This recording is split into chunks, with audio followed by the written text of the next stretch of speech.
and see who it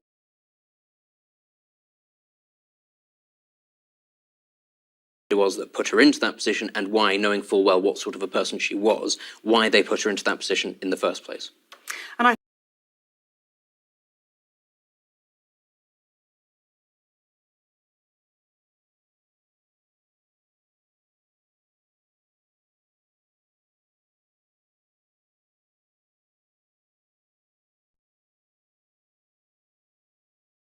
in place to do a little bit of disruption, quite a lot of disruption, and also take a lot of the flack that is going to come the Home Office's way over the changes to the immigration system in this country, dealing with the fallout of the Windrush scandal. That's going to have to fall on this current Home Secretary. I think she makes a useful sacrificial lamb in that sense, but I think at some point it'll become too much, too toxic, and she will be ushered out the door, and then there's a clean break long before we get to the end of this Parliament. Of course, there is the counter case, which was made by Daniel Hodges, for example, in the Mail on Sunday yesterday, saying that people just stand to get in its trade talks with the European Union and the United States.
This is All Out Politics, news, debate and opinion from the heart of Westminster. So Brexit is done, but now comes the tricky part, negotiating trade deals with the UK's two biggest trading partners, the European Union and the US. Talks with the EU are getting underway this afternoon amid reports that the two sides are a long way apart on a number of fundamental issues. Boris Johnson has also promised to drive a hard bargain with the United States. Downing Street is due to publish the UK's negotiating position there in the next few minutes. To maintain its social standards, its environmental protection, or other areas. So I think it's really interesting. At the end of the day, does the EU make this an absolute sticking point? You could say, if both sides want a deal, there seems to be a deal to be done. But if neither side really wants a deal, it's not at all clear the government really does want a deal. David Gauke was writing that at the weekend. Then there's lots of scope for these negotiations to break down very messily. But, I mean, David Gauke was also saying that maybe, given we are where we are, perhaps the thing to do is not to do a deal, to go to ground zero and then negotiate up again. If that's what we end up doing, then you could see a case for that. I think the problem would be that if we go to ground zero, that would quite likely be also a part of it.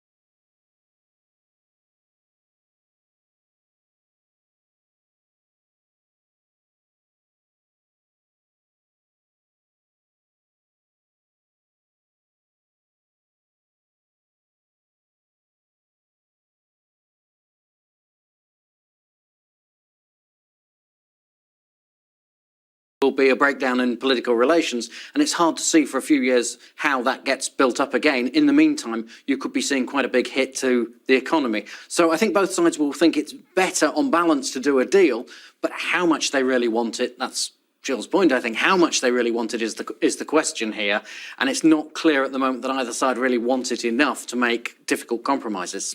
OK, thank you both very much indeed. You're watching All Out Politics. Coming up next, how the French Revolution sparked Scotland's radicalism.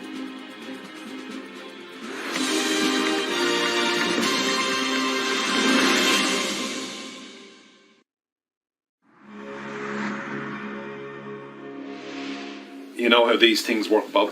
Oh, yes. Yeah. The selfie was about a century away from being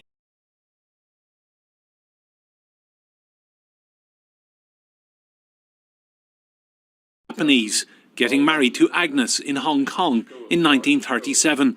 He spent World War II working in Canada and the United States and says he'll never forget returning to Hampshire after the war ended. First was the shock coming up to Solent to Southampton to see roofless houses, acres of rubble and everything else. Nobody had that was after the war ended. Bob has politely requested that the Queen doesn't waste any more money on stamps sending him birthday cards, though he remains a big fan of the monarch. She's about the most sensible person in Britain. Everybody else is a bit mad. In his lifetime, he's seen 5 monarchs on the throne and 22 prime ministers. Bob says he'll celebrate his next birthday his own way, possibly with a glass of elderflower cordial. Enda Brady, Sky News, in Hampshire.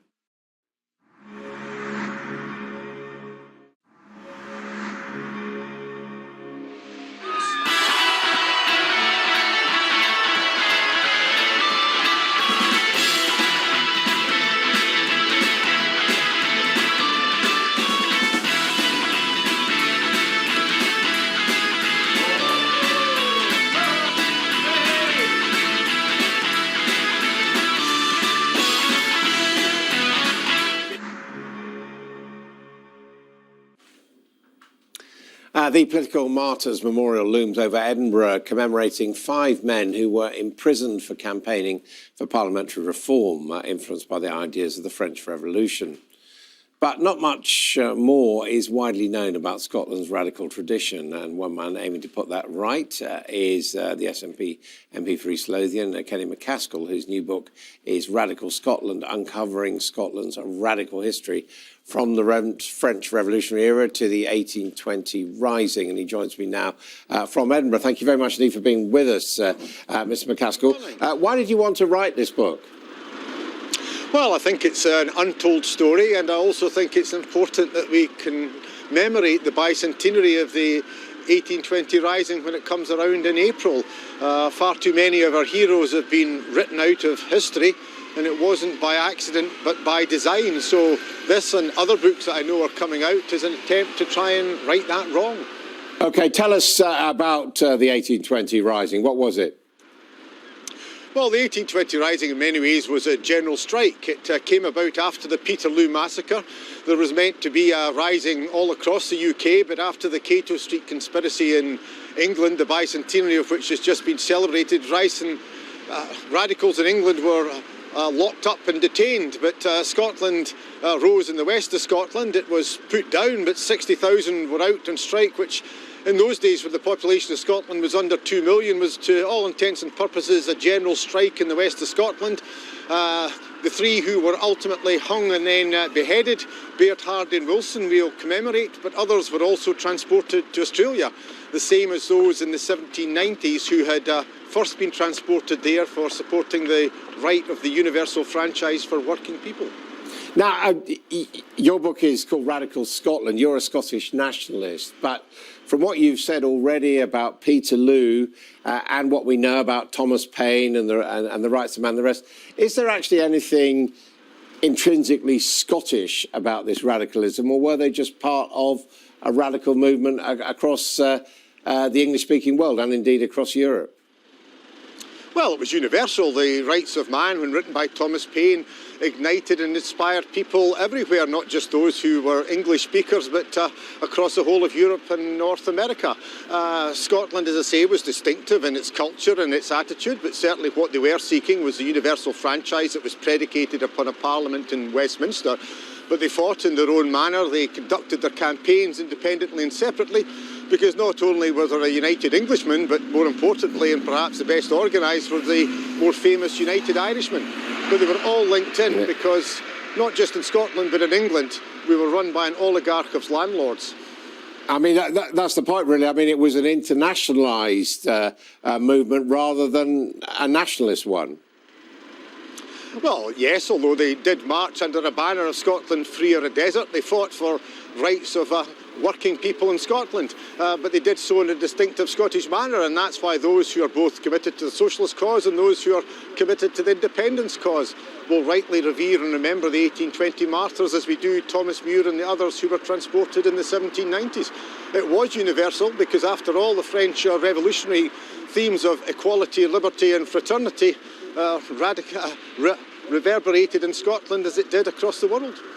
Now, where has this radical tradition gone? Because obviously you're writing about events 200 years ago, but famously Red Clydeside in the 19th and the 20th century is very familiar. That ended up with Labour hegemony in Scotland. Now that's all gone. So has the tradition of radicalism gone with it? No, I think the mantle's been passed on to the SNP. Those who were transported after 1820 and not hung or beheaded to return, they became heroes and were feted by the Chartist movement. That was carried on by Keir Hardie and the ILP, who returned as the independent Labour Party at the time when a Labour Party under Keir Hardie supported Home Rule for Scotland.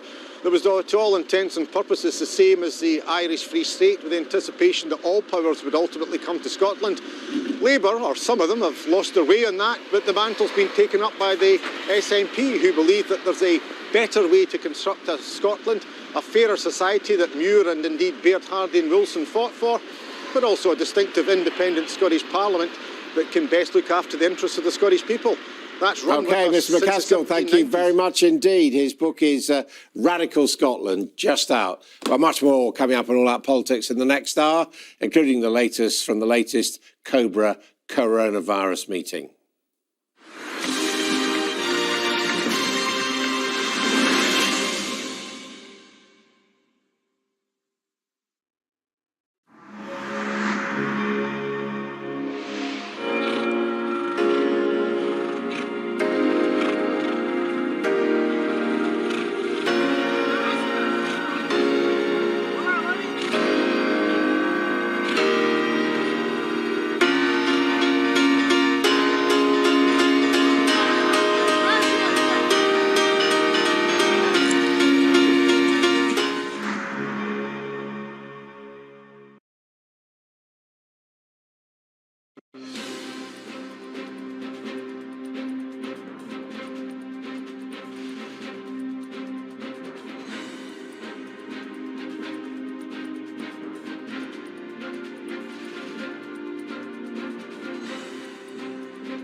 This is All Out Politics coming up in the next hour.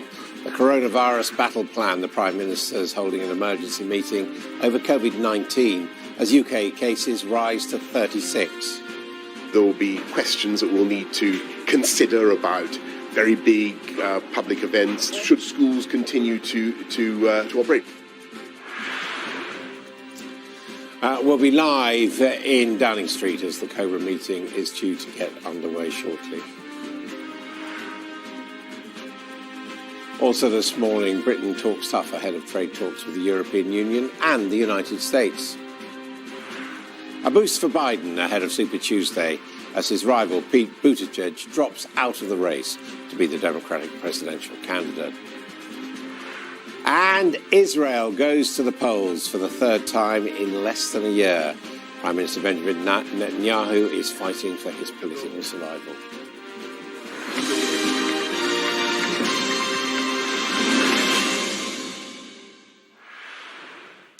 Good morning, welcome to All Out Politics, our second hour of news, debate and opinion from the heart of Westminster. The government's emergency Cobra committee is meeting this hour to discuss how to stop the spread of coronavirus. Over the weekend, the number of confirmed cases in the United Kingdom grew to 36, including the first in Scotland. The Mayor of London, Sadiq Khan, and Scotland's First Minister, Nicola Sturgeon, are both expected to take part in this morning's meeting, as Sky's Katerina Vasotsi reports. In a fight, you need a battle plan. Today, the government will reveal theirs. During a visit to a Public Health England lab on Sunday, the Prime Minister hinted that nothing would be ruled out to try and contain COVID-19. There will be questions that we'll need to consider about very big public events, that kind of thing, the continuation of how should schools continue to operate. We will have to get through this, but believe me, we are going to beat it. This weekend, Scotland confirmed its first COVID-19 case. All of the appropriate steps are being taken, both in terms of the appropriate care of the patient, who at this stage is clinically well, but the efforts to make sure that all of their contacts are being traced and offered the appropriate advice.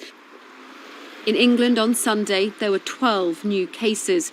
It's the highest daily increase so far.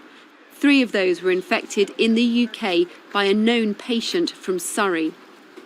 In the face of these new chains of transmission, the government has been criticised for not responding fast enough. But emergency planners say the UK has learnt lessons from previous outbreaks. So in terms of our response to the H1N1, previously, there were a number of lessons around our coordination and making sure that we were properly and sharing information across the board. And that's exactly the kind of things that we have improved. How are you both feeling? In Tenerife, it was finally home time for these British tourists. They've been quarantined for days because of COVID-19 cases in their hotel. How are you all feeling right now? Relieved. Yeah? Yeah. What's it been like today? Like any other day. Any other day. Happy to be going home? Yeah. Even into self-isolation, we're happy with that. And what do you think of the last week that you've had? What's it been like? Hotel have been absolutely superb. Can't fault them at all. Hotel, fantastic. Oh, hang on, sir. Just tell us about that. Are you happy to be going home? Hotel staff, fantastic. This is now a health emergency that UK authorities cannot ignore. The Welsh First Minister and the London Mayor will also hold crisis talks today to discuss containment of an outbreak that health officials warn is far from over. Katerina Vitozzi, Sky News. Well, there are now 36 confirmed cases of COVID-19 in the UK. That's out of nearly 12,000 people who've been tested for the disease here. Scotland confirmed its first case last night. There are also incidences in Wales, Northern Ireland and across England. And a short while ago, Paul Cosford from Public Health England told Sky News the UK needs to prepare for more cases of COVID-19. We're constantly monitoring what's happening to see whether we will get more widespread community transmission. I think that it is likely that we will. We're not there yet, but we must be prepared for that. There may be circumstances in which we ask people to reduce the amount of social contact they have outside of going to work and going to school in order to try to slow the spread of infection. Well, our political editor, Beth Rigby, is in Downing Street, where that Cobra meeting is taking place. And obviously, we know they're talking about coronavirus, Beth, but do we know what really is specifically on the agenda? Well, Adam, there's a couple of things that they're going to be discussing today. One is to sign off an action plan of how they try to now deal with this spreading virus. So that action plan will be signed off today in Cobra, and we expect that to be published by within the next 48 hours. So that's the action plan. They're also going to be working on a public information campaign over the next few days across newspapers, television, social media, trying to inform the public better about how they handle and deal with this now quite rapidly spreading virus. big picture, what's going on? Well, at the moment, we're in what's called the contain phase, and that's when the government are trying to find cases, trace the source of those cases to try and shut down coronavirus. But it rapidly feels that we're going to soon move in to the delay phase. What the government are trying to do then is accepting that they can't contain the virus, but what can they do to try and mitigate the impact, both economically, on all of us, and also on the public services. And that's what they will be discussing today. What should they do in terms of schools, in terms of self-isolating, in terms of sports venues? Do they begin to start trying to shut down big events? I've spoken to a government source this morning, and as I understand it, they're very unwilling to do that at the moment. It's obviously all a clinical judgment anyway, but at the moment the government have to weigh up, of course. They want to minimise social and economic disruption while maintaining public safety. So those are some of the discussions today, but we will see that action plan in the next 48 hours. OK, thank you very much indeed, Beth Rigby there. More from her as we hear from that Cobra meeting. With me now is the Conservative peer and former Health Minister, Baroness Blackwood. Welcome to you. One of the arguments apparently that's going on about the moment is apparently the government wants to withdraw from the European early warning system on pandemics because of its Brexit policy. Do you think that's the right thing to do? No, I don't. My advice while I was in there that I thought it was absolutely appropriate that we should stay engaged with that system. It was one of the ways in which we did get early warning of coronavirus, and I think that we should be seeking to remain engaged with it. Well, I mean, what is it? How does it work?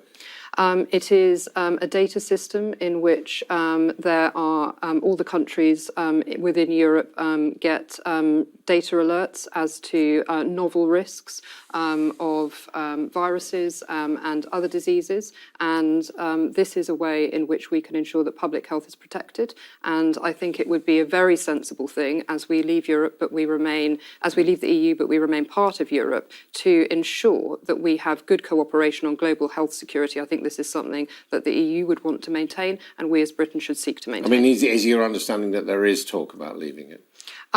There is questions about what we should do as part of the negotiations and where this fits within the negotiations. I think a separate agreement as part of the negotiation around global health security, especially in the context of what is going on right now, would be entirely appropriate, just as there would be with intelligence and other aspects. As far as coping with coronavirus and COVID-19, we do seem to be doing a little bit better than the Germans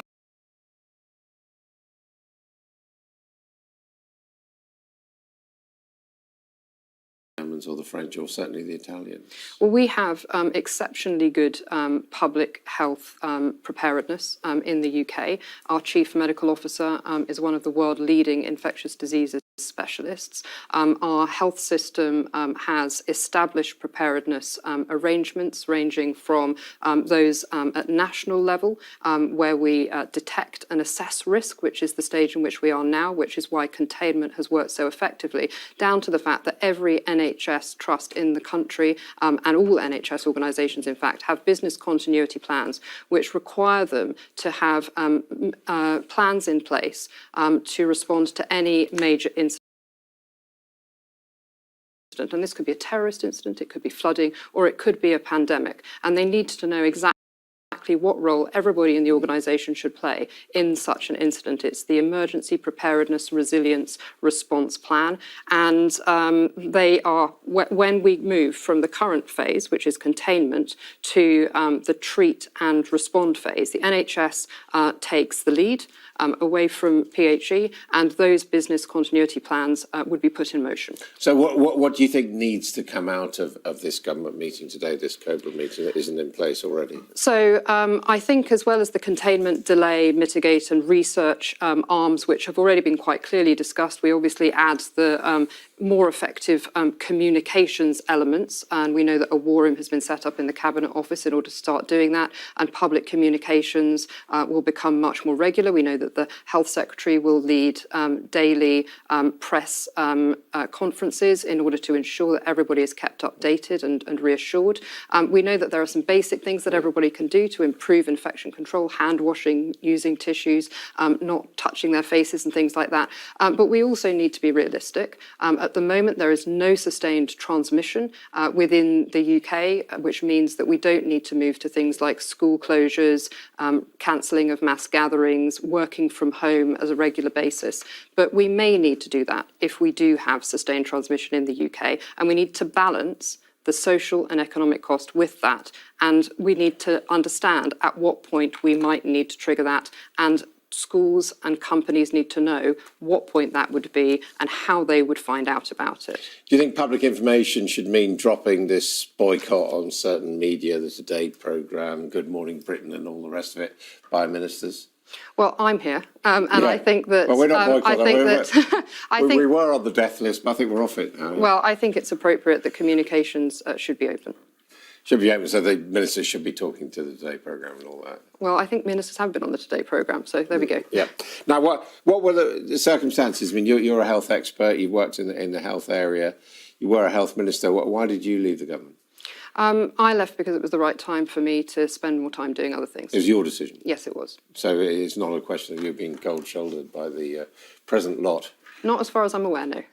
How worried are you in general about coronavirus? I mean, people are trying to work out on a scale of concerns where it features. Well, I think it's a serious issue. Pandemics always are. I think we need to look at what happened in 2009, however. That was the last pandemic that we faced, and the UK responded extremely well. We can look at the evaluations of the way Public Health England, the NHS, the entire system responded, and we were one of the leading countries in terms of our response. So we can be reassured that the NHS, the government, all of the systems have not only preparedness but experience in responding to this. That is not to say that we cannot expect some level of disruption and that each and every one of us doesn't have a role to play in making sure that we protect those who would be most affected, the vulnerable and the elderly, should this reach true pandemic proportions. The way we do that is by taking measures that might have social and economic costs. I mean, it's also the case, isn't it, that you know, resources are extremely stretched in the National Health Service as they are, even without this. And so if it did become a widespread pandemic, the NHS would come under severe strain. I mean, for example, in dealing with severe respiratory diseases. So you're absolutely right. You know, there's huge demand on the NHS, and we have to pay tribute to the staff who are doing an extraordinary job. Having said that, one of the reasons why it has been so important to ensure that we contained the virus for as long as possible, that there were the measures that were taken in China, that we have also taken the isolation measures that we've taken with those who have returned from affected countries, is that the longer we delay transmission in the UK, the further away we get from flu season. We're now flu admissions into A&E, into ITU are falling below baseline. This means that the demand on the NHS is reducing, and they will be more able to respond to a pandemic than they would be otherwise. So while we can always say that the NHS is under extreme pressure, we will be in a better position than we would be. And of course, the longer we delay it, the more prepared we can be to respond. OK, Nicola Blackwood, thank you very much indeed for joining us. And a little bit of breaking news. Public Health England has just announced that there is a confirmed case of COVID-19 in South London. It concerns a member of staff at Wimbledon College who became infected whilst in Italy. And from today here on Sky News, you can see a daily special coronavirus programme that's presented by Mark Austin every evening at 6 p.m. each day this week. Well, Israelis are going to the polls for the third time in less than a year as Prime Minister Benjamin Netanyahu fights to hold on to power. Mr. Netanyahu, who is Israel's longest-serving leader, faces trial this month on corruption charges. His challenger, Benny Gantz, has said that he would form a government of national unity with Mr. Netanyahu's Likud party. but only if it rids itself of its long-time leader. Well, joining me now is the Deputy Mayor of Jerusalem, Fleur Hassan Nahoun, who is a member of Mr. Netanyahu's party, Likud. Thank you very much indeed for joining us. This is the third attempt by Mr. Netanyahu to take control in Israel in an election. Is there any reason to suppose he's going to be more successful this time than on the two previous occasions? Well, it's actually very interesting because I feel that the second round was a little bit more apathetic. This round has been a surge in excitement and in energy, at least in the Likud, where people actually feel that it may be different this time around. In the last week and a half, there's been a bit of a change of campaign strategy. And it's been proven in the polls that the Likud could almost, at this point, form a government. In Likud circles, they're talking about the fact that we're on 59 and a half seats. Of course, we need 61 to form the majority. There is more optimism and a lot less apathy than there was in the second round. I don't know whether that means that this will be 61 tomorrow morning. I mean, the polls haven't always been accurate, certainly in advance. Isn't it time, though, for Mr. Netanyahu himself to step down? I mean, he's been there for 14 years. He's got all these legal issues around him. Perhaps that would even help Likud's chances. Well, Likud is the only party which today can say proudly that it has democratic mechanisms. And only a month and a half ago, Netanyahu, decided to hold a leadership primaries, and he won. He won quite by 83%, by 77%. So, we have a democratic structure. The party still wants him. If the country still wants him, then who is anybody to say that he should be leaving? Well, what about this offer of a government of national unity coming from Mr. Gantz? A lot of Israelis might find that pretty attractive, even if Netanyahu was the sacrifice. Well, in the round two election, I can't believe we're talking about 3 rounds, but in the round 2 election, we were talking that the Likud sat down with Blue and White. There were some very, very intense negotiations. And Prime Minister Netanyahu offered to be the prime minister only for a few months. If Benny Gantz would have taken that deal, that negotiated deal, he would be prime minister next month.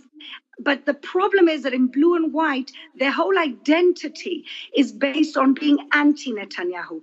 These elections, like the last 2 elections, are all about one thing: yes, Bibi, or no, Bibi. And because the very identity of the party, which at the moment is the biggest competition, is all based around Netanyahu, they themselves cannot produce and they cannot agree to a unity government, because the minute they have a unity government, their whole identity dissipates. And that's really what we're talking about here. Benny Gantz could already have been prime minister next month if he would have taken the deal that was offered to him by the Likud a few months ago. So what is the case for Mr. Netanyahu going on? I mean, you're a supporter. Why should he go on?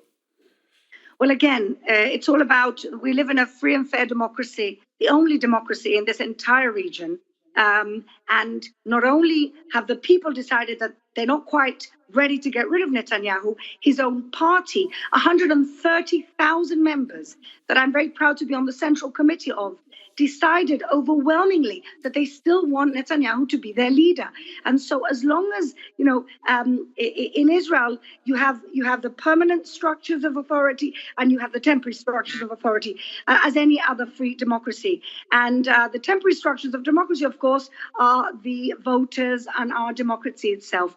And even though the press want to get rid of him, and even though we have a situation where, the courts want to get rid of him, as long as the people keep electing him, Mr. Netanyahu will be the Prime Minister of the State of Israel, and that's really all that matters.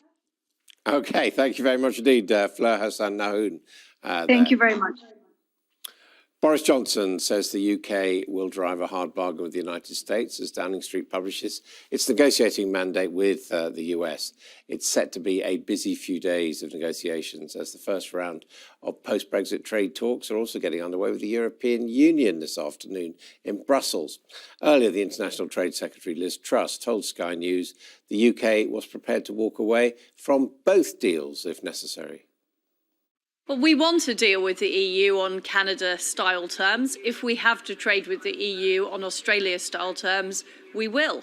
And likewise with the US, we want to get a deal as soon as possible, but we're certainly not going to sell out the NHS to get that deal. That's a very clear red line. We're not going to pay, we're not going to allow drugs to cost more in the NHS, and we're not going to sell out our animal safety or food safety and animal welfare standards. So we will walk away in both cases if it is not a deal that suits the UK.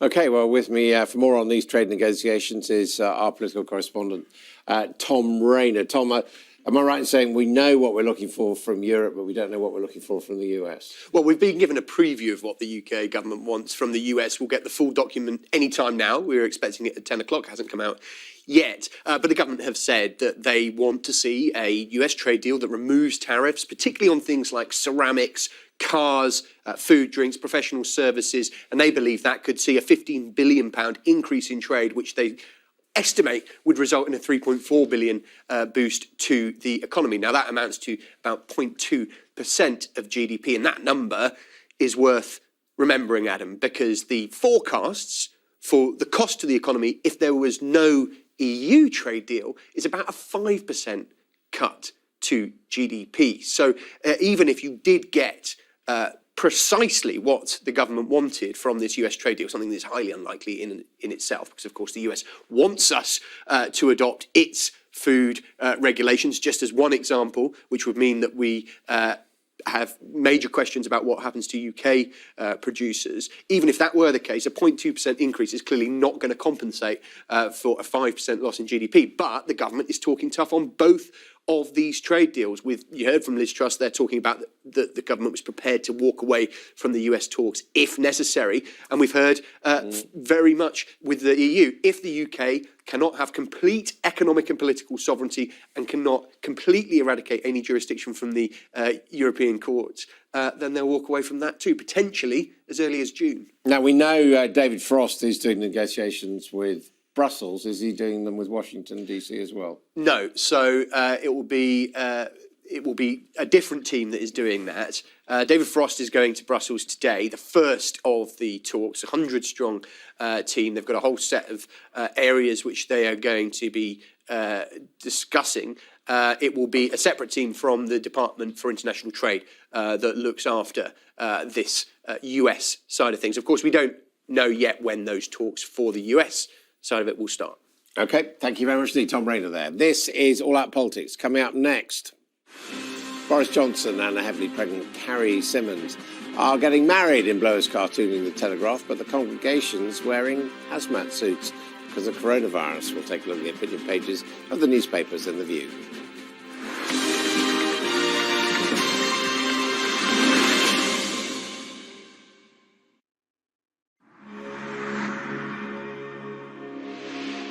Keeping an eye open for bad behaviour. More frequently seen on police officers, 3 schools are currently piloting the use of body-worn cameras to try and de-escalate tension in the classroom. After a while, it just kind of became that learned behaviour of if I start to misbehave, if I start to play up in class, they'll turn the camera on and then it can be used to show the child's parents. And that moves the conversation quickly away from kind of who did what, kind of who said what, to, right, this is what happened, how can we go about correcting this behaviour? Sky News has spoken to teachers who've been kicked, punched and even bitten by pupils. Julia Carnash had a chair thrown at her. After 13 years in the classroom, she now runs an education well-being company and says strict discipline isn't the only answer. If you were to apply and invest in teaching children about how to manage their feelings and looking at their well-being in schools on a daily basis, whether it be through, instead of replacing, say, detention with some mindfulness and time to reflect, all of those things would eradicate quite a large proportion of that.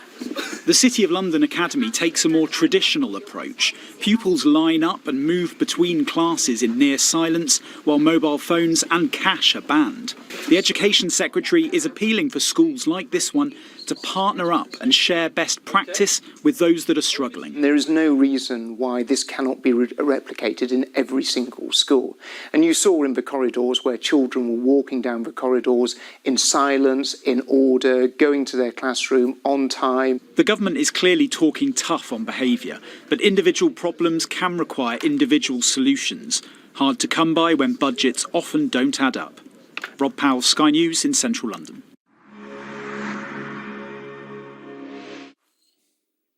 Well, time for View, looking at the opinion pages of today's newspapers.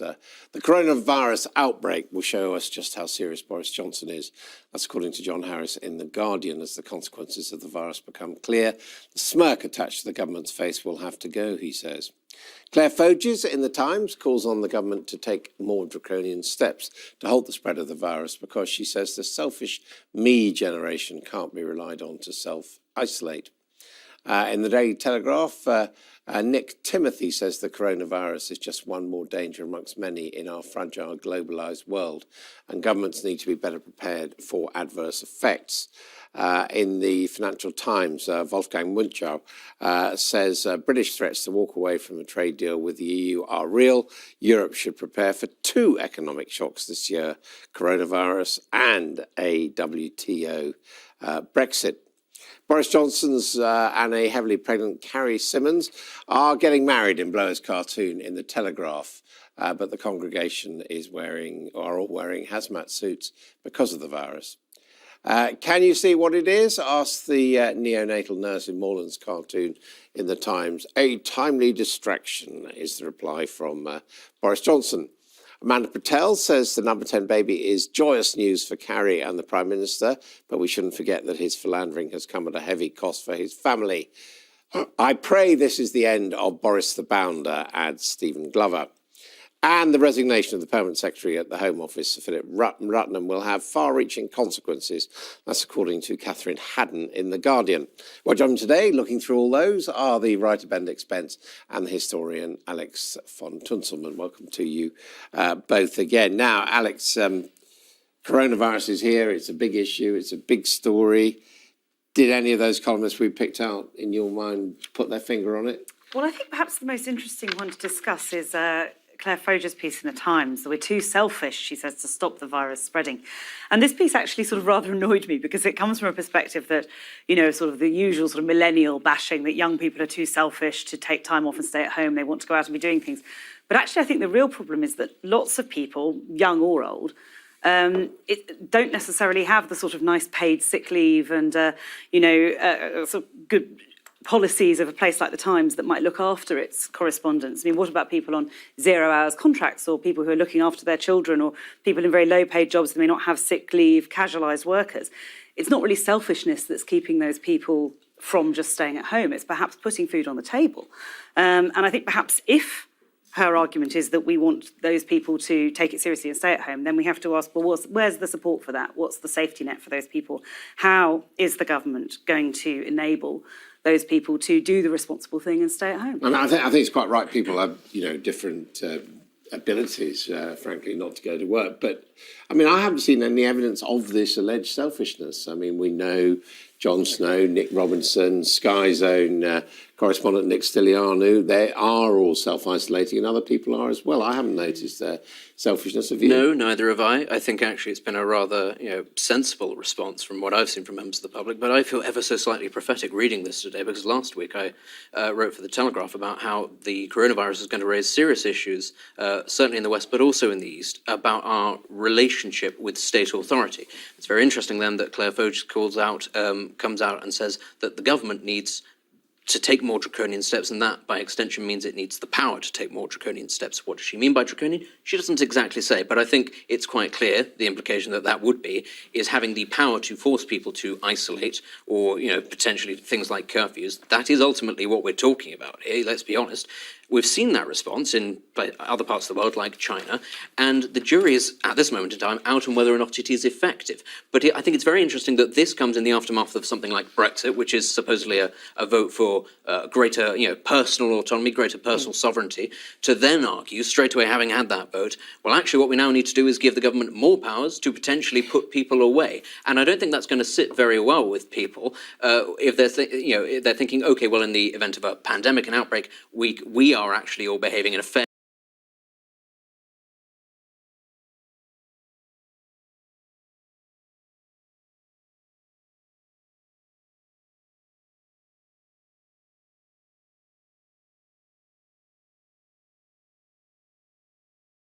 fairly rational manner. Why does the government need more powers? I mean, that's where John Harris comes in, and his columns are always interesting. And the point he's making is that actually civil society has been eroded by government policy because councils have had cuts in their budgets of 40%, when we've had, clearly from Dominic Cummings and others, sort of anti-authority rhetoric. So he's saying, really, if the government wants to get serious about this, it's going to have to start respecting institutions rather than trashing them.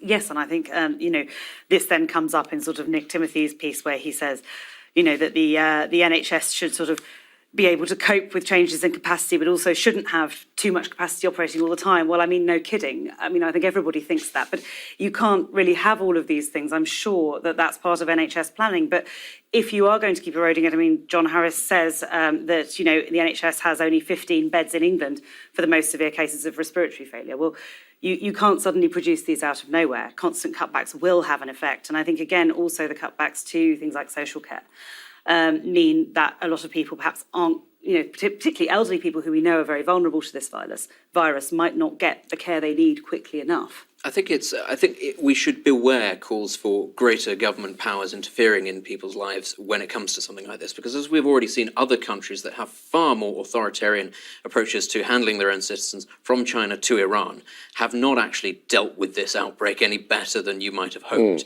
And in fact, even before the outbreak happened, a lot of them were Well, I think there's an quite argument, isn't it, serious. about centralised control versus local authority control. Absolutely, smaller, but that's not necessarily what Claire is arguing for here. She's not entirely clear what she's arguing for, but I think the idea is that just giving the government more powers doesn't necessarily equate to a better handling of an outbreak if that government is not very good at utilising its power and is not prepared for something like this in the first place. And you would hope that a government would be. We've been talking about a pandemic being overdue for the last century, but it wouldn't appear that a country like China, which we all talk about as the next great superpower, it doesn't appear that it's been particularly well prepared for it, so why would we be? I mean, I have to say, in the case of the Nick Timothy column, I mean, he makes some good points, but I couldn't quite see what his big point was. The governments have to do things, Yeah. basically, which, I think we were both sitting there reading it going, well, yes, but actually, where are we going with this? Yes, governments do have to prepare for outbreaks, pandemics, and all sorts of things. But ultimately, what's new in that?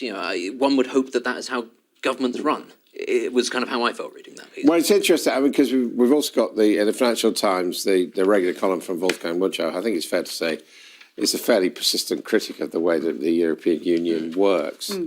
And what he's saying is sort of European rigidity means that they can't quite believe that the UK might walk away without a deal, even although it might be damaging to the UK, but also be damaging to them. And that on top of coronavirus, this could really mean some pretty grim economic times. Well, and I think this is something actually sort of for the whole world, is that, much as any government might prepare for sort of one crisis to occur in one time, the thought of having several of these things going on at once is, of course, when you start creating a much bigger crisis. And he brings up the question of we have these two foreseeable impacts in this year of coronavirus and possibly a no-deal Brexit. Both of them certainly could make a large impact, but both of them together, of course, could make the impact of either much more serious. The impact, I think, will be quite severe. I think the epicentre at the moment is, the centre rather than the epicentre, is in northern Italy, which people forget has a higher GDP than Germany. It's the single most productive region, certainly of southern Europe. It's an incredibly important region. But Wolfgang Munchau misses out that there is actually going to be a third, which is what's happening in the East. And always we become very self-obsessed when it comes to Brexit in Europe. But right now what's happening in Turkey and in Idlib and the large movement of another migrant crisis, another refugee crisis. And the Turkish government is busing people to the Greek border. And that's going up by thousands every day as a result of what's happening in Idlib. That's going to provide another shock going to this. So I think, possibly it's a little optimistic to say that there are just two things on the horizon. As far as I can see, there is a third wave that is going to add a third economic problem coming our way. So I would keep an eye on that as much as I would the coronavirus or Brexit talks. Okay, well, lots to worry about. Thank you both very much indeed. Happy Monday. This is All Out Politics. Coming up next, as trade talks with the European Union get underway, I'll speak to a former head of the World Trade Organization, Pascal Lamy.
This is All Out Politics, news, debate and opinion from the heart of Westminster.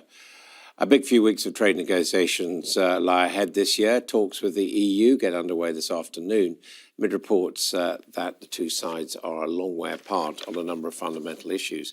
Boris Johnson has also promised to drive a hard bargain with the United States as Downing Street prepares to publish its negotiating position this morning. Well, joining me from Paris now is Pascal Lamy. He's the former Director General of the World Trade Organization and also a former European Commissioner for Trade. Thank you very much indeed for being with us, Pascal Lamy.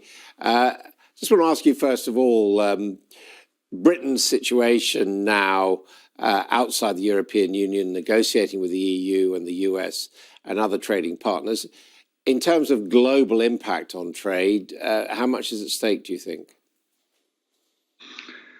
I think at the end of the day, the impact on global trade will be limited, because my expectation is that, at least as far as the UK-EU trade relationship, which will remain huge as compared to the UK-US or UK-India or UK-Japan, trade will remain relatively open. Of course, less open than today. That's precisely the purpose of Brexit. But overall, I think at the end of the day, and after a lot of noise and wrangles and difficult times during this negotiation, reason will prevail, not least because that's what the economies are looking for. I mean, but we do have both sides talking pretty tough. The British saying they won't accept any binding regulation by European institutions. The French government, for example, saying this could all founder over fish. You think that's saber rattling, do you? Well, all negotiations start with posturing, muscular declarations that no deal is better than a bad deal, and that we are ready to walk out if that's the normal scenery. If you look at the substance of both sides' positions, the UK says we affirm our right to diverge from EU norms and standards.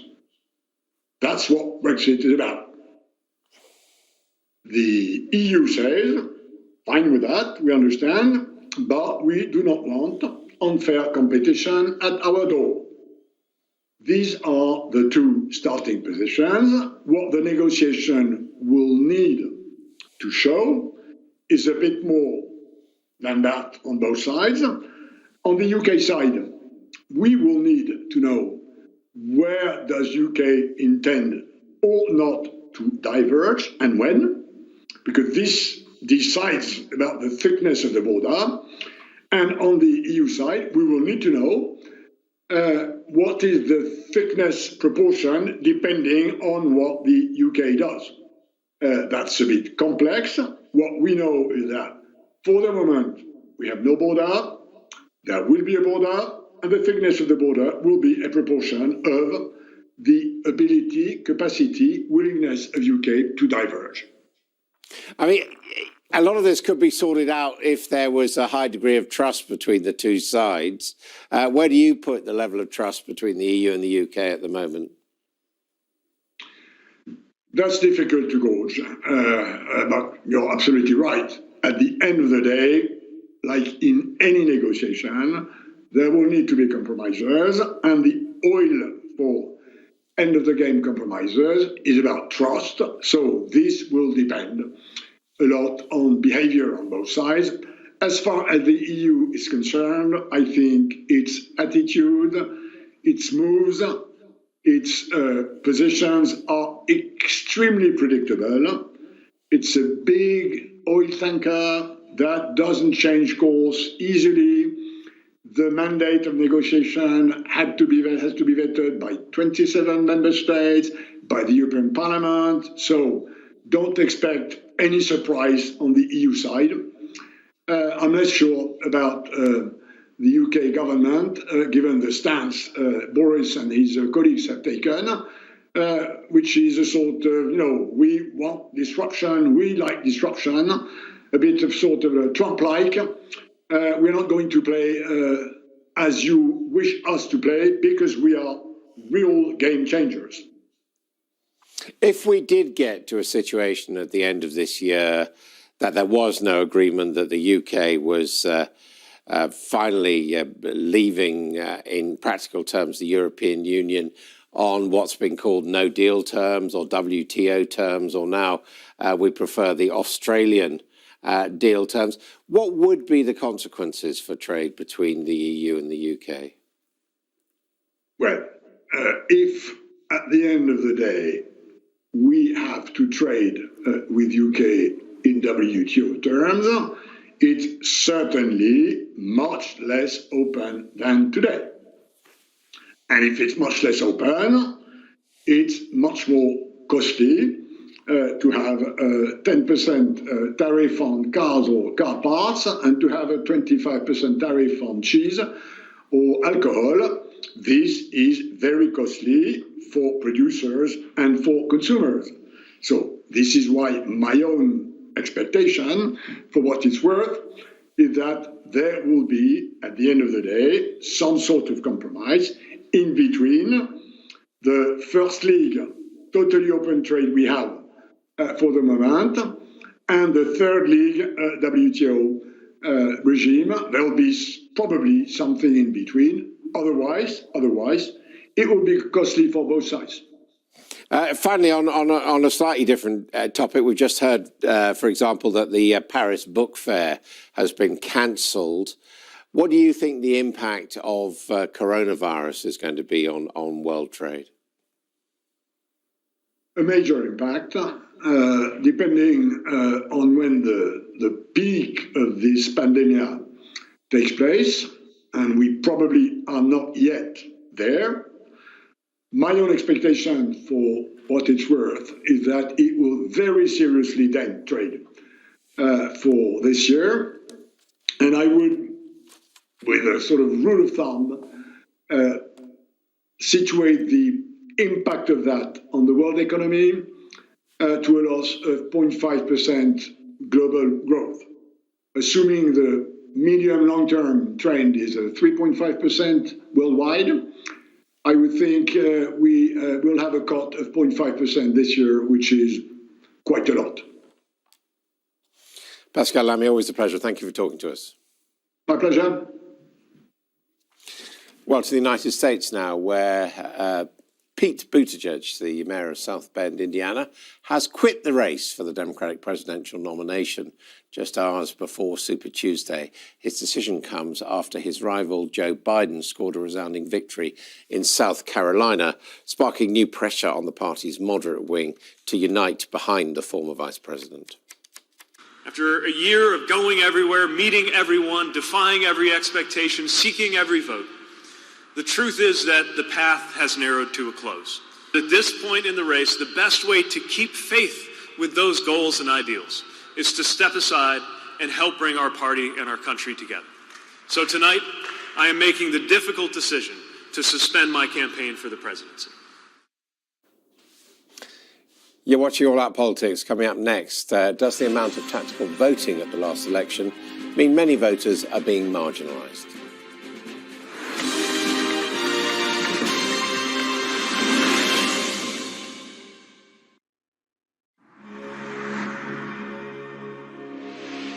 You know how these things work, Bob? Oh, yes. Yeah. The selfie was about a century away from being invented when Bob Waiton was born in 1908. In fact, he thinks it's time we put our phones down and engaged more in person. There are some great drawbacks. The lack of actual personal contact, eye-to-eye contact. Everybody's walking down the street holding one of these things, oblivious to their surroundings. Do you think I am? Bob is about to turn 112. So what is the secret to a very long and healthy life? I ate what was put in front of me. No questions asked.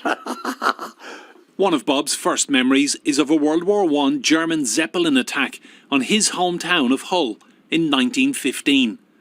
We children were brought down from the attic and put under the dining room table. We had no Anderson shelters or anything of that sort. Bob taught in the Far East during the 1930s, learning Taiwanese and Japanese, getting married to Agnes in Hong Kong in 1937. He spent World War II working in Canada and the United States and says he'll never forget returning to Hampshire after the war ended. First was the shock coming up the Solent to Southampton to see roofless houses, acres of rubble and everything else. Nobody had that was after the war ended. Bob has politely requested that the Queen doesn't waste any more money on stamps sending him birthday cards, though he remains a big fan of the monarch. She's about the most sensible person in Britain. Everybody else is a bit mad. In his lifetime, he's seen 5 monarchs on the throne and 22 prime ministers. Bob says he'll celebrate his next birthday his own way, possibly with a glass of elderflower cordial. Enda Brady, Sky News, in Hampshire.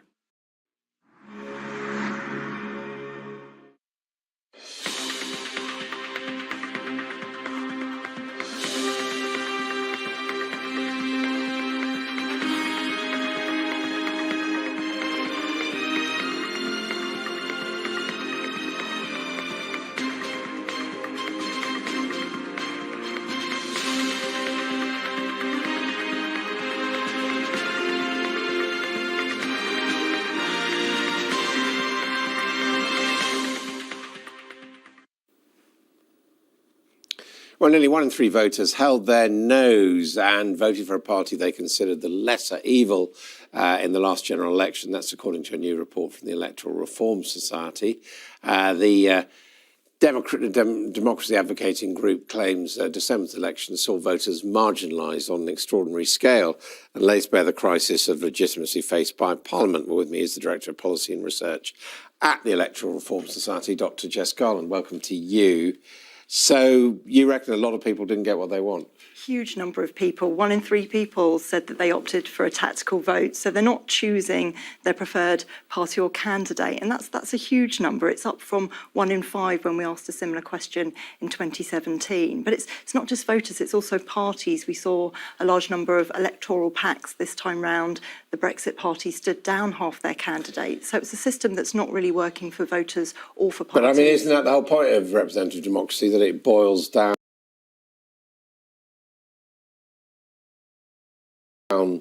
lots of people's different preferences to a result, a representative at Westminster? Well, the first past post system that we use in Westminster certainly tries to factor a majority, but there are loads of other systems which more accurately reflect how voters actually voted and doesn't force them into these awkward tactical decisions. But on the other hand, that pretty much means that you never get a clear decision, where a lot of people are saying they're quite relieved that Boris Johnson has got a majority. Even if they don't like him, at least he can get on with it. Sure, I mean, there's an 80-seat majority on a 1.3 percentage point increase in the vote share, which many people would say actually doesn't reflect how people voted. But you don't necessarily get that huge majority either. I mean, we've seen in the last few elections that the system hasn't delivered that. So all the things that this system is supposed to be good for aren't actually coming through, and we're seeing it really warping and distorting how people vote. So where would you point to where the system works better? Well, we use lots of PR systems across the UK, in the Welsh National Parliament, Scottish National Parliament, Scotland at the local level and in Northern Ireland. So there's lots of different systems that we already use in the UK and people are very familiar with, which would work really well for... You see, Scotland's an interesting case in point. They've got a proportional system, but that ends up over-representing the Scottish National Party. Well, certainly Westminster's system has over-represented the SNP this time round, but compare those results to the results in the Scottish National Parliament, and you see that there's a breadth of political opinion in Scotland that isn't represented then at Westminster. Do you think there's any chance of changing this? I mean, the Electoral Reform Society is a venerable institution, but is it actually going to change at national level? There doesn't seem to be much of an appetite for it. It's true that, you know, if a government gets in on a large majority under one system, they tend to quite like that system. But I think even any government in power has to look at how our current system is really dividing the UK, and the UK is quite divided at the moment. So to take the longer view and to think about what's best for democracy, I think it's the time to put partisan interest aside and really think about how these results are going to play out for the whole of the country in the long term. That would require the support probably of either Labour or the Conservatives. Do you think either of them are moving in this direction? It certainly seems that Labour is moving in this direction. We've heard some good sounds from the candidate standing to be the new Labour leader. So we would hope that Labour takes a look at this and thinks that actually this could be an area that they would support. And if we did have a proportional system, what would the government be currently? It would depend on what system, and of course voters tend to behave differently under different systems, when they know that their vote can count. And we've modelled how the election might have looked under different systems, and it varies. You certainly see more votes for the Liberal Democrats, you see slightly less for the Conservatives and slightly less for the SNP, but it just kind of depends which system you're using. But I mean, we'd probably still have Prime Minister Boris Johnson. You could still have a Conservative majority, certainly, or you could have a coalition government. It really depends on how things play out. And you've been doing this research. Do the public care about this? I think they care that their vote doesn't count, whether people then move that on to Because we did have that another system. referendum. I mean, you can argue whether that was a very good system that was being proposed, but it was, did pathetically badly, didn't it, electoral reform? I mean, sure, it was almost a decade ago now that we had that AV referendum, and we've had 3 general elections since then, and each of those general elections in one way or other has shown that this system is still creating problems for voters. Lots of people feeling very disenfranchised with politics, and that's not really a good place to be. OK, thank you very much indeed. Voice there of the Electoral Reform Society, Dr. Jess Garland. Time for the weather.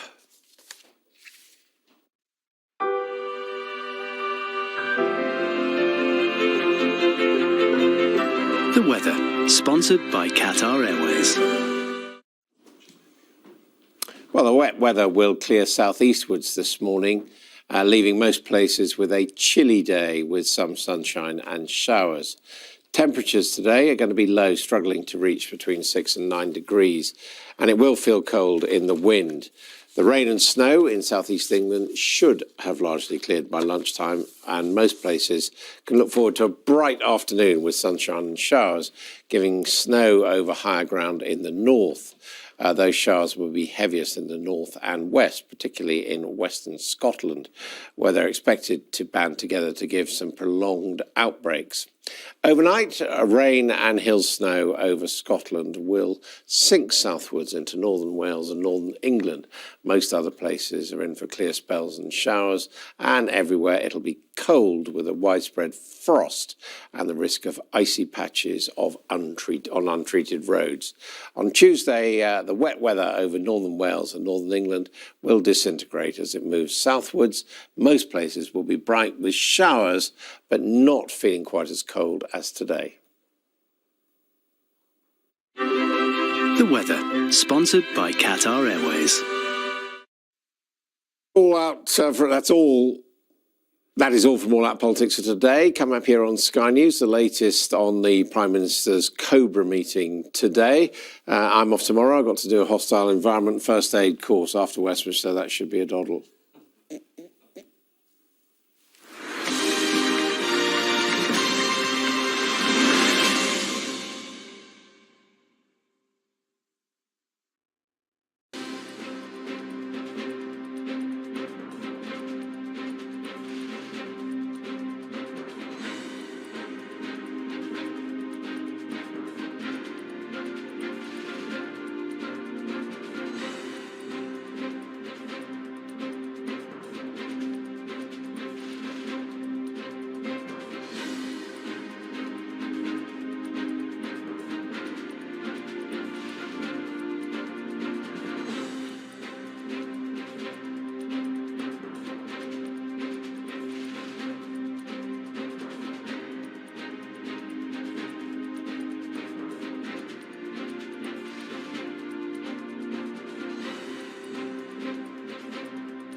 This is Sky News Today. It's 11 o'clock. These are our headlines this morning. The Prime Minister chairs his first COBRA meeting on the coronavirus as experts warn the country must be ready for widespread transmission. We're constantly monitoring what's happening to see whether we will get more widespread community transmission. I think that it is likely that we will. We're not there yet, but we must be prepared for that. Got the latest live from Downing Street as all 4 UK nations report cases of the illness. One migrant dies as thousands encouraged to cross Turkey's border with Greece push forward into Europe in search of a better life. The first round of post-Brexit trade talks between the UK and EU get underway as a US deal is also laid out. And bowing out, Democratic hopeful Pete Buttigieg, America's first openly gay candidate, calls it a day for his presidential campaign.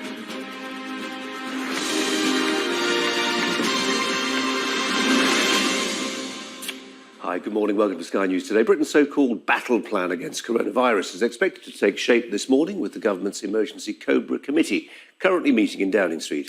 It comes after the biggest rise in COVID-19 cases in this country in a single day.